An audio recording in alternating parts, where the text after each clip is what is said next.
Hey curious. I'm James. Today's question is, where do smells go?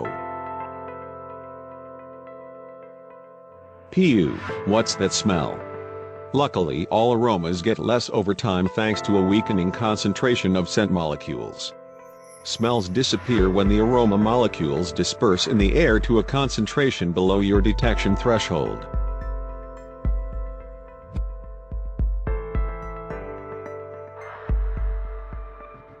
Your nose is more sensitive to some compounds than others. The eggy smell of hydrogen sulphide is detectable at concentrations of 2 parts per billion, while nail varnish remover, acetone, needs to be 50,000 times more concentrated before you can smell it.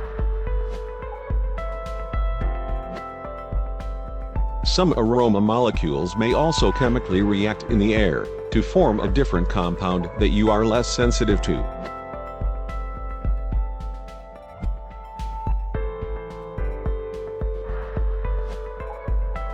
If you love this video, please click the like button. I would like to hear your feedback. Please write your questions or opinion in comments section, and subscribe to my channel.